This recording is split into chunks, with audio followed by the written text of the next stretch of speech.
suffit de regarder les œuvres pour comprendre pourquoi. Il n'y a pas beaucoup de mots à dire. Enfin, moi, je n'ai pas beaucoup de mots à dire sur le sujet. Il suffit de regarder pour se convaincre du bienfait de cette exposition ici.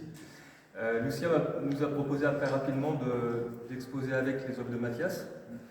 Et pareil, l'envie a été là aussi, puisque l'intérêt de présenter les deux artistes, c'est qu'on a la chapelle du XIe siècle avec ses œuvres datées, néanmoins magnifiques, les sculptures de Lucia qui sont intemporelles, je reprends un mot de Mathias, je triche, et les dessins, les œuvres de Mathias qui sont plus modernes, plus contemporaines. Et tout ça, dans ce lieu, fait une expo qui est, je pense, absolument magnifique et dont vous allez pouvoir profiter. Voilà.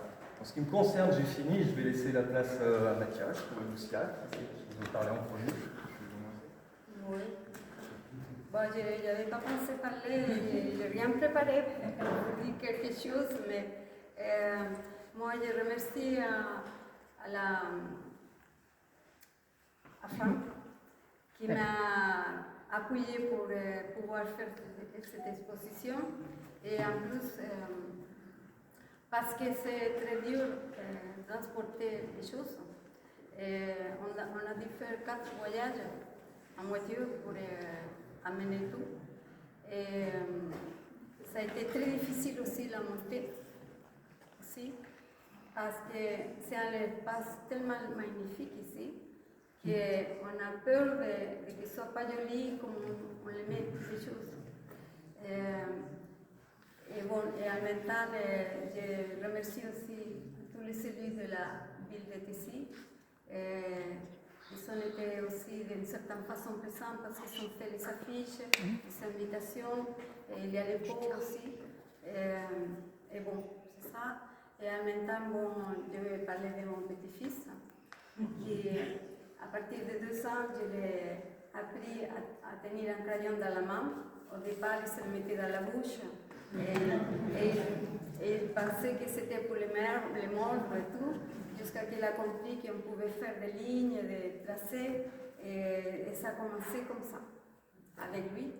Lui, il a toujours dessiné avec moi et avec sa maman aussi. Ma fille aussi, elle est artiste. Elle fait la peinture et la sculpture. Et bon, il a appris aussi à dessiner.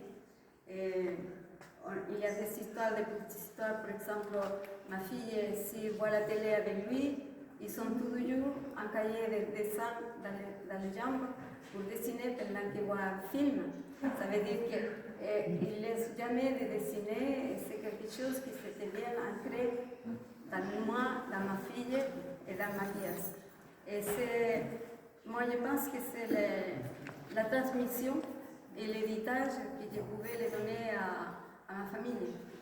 Et bon, moi, je suis ici arrivée en France en 1975 en tant que réfugiée politique. J'ai dû apprendre la langue française. J'ai dû m'introduire aussi dans la vie de la société française pour comprendre qu'est-ce qu'il faut faire et pas faire, et qu'est-ce que c'est interdit et pas interdit, parce que quand on est étranger, on vit dans un autre monde, et on arrive dans un monde dans lequel on ne connaît rien du tout. Et bon, je ne sais pas quoi dire encore, mais je pouvais raconter plein de choses, mais je vais essayer tout, et je passe la parole à mon petit-fils. Qui n'est pas petit maintenant. Je vous laisse. Moi, pour le coup, je ne m'attendais vraiment pas à exposer ici. C'est la première fois que j'expose.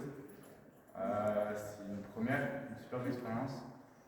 Je suis super content de la vivre avec ma grand-mère. Et je trouve que le lieu est super beau et a des liens des différentes générations, puis la modernité de mes dessins et les sculptures de ma grand-mère qui sont beaucoup intemporelles. Mais c'est toi qui l'as fait.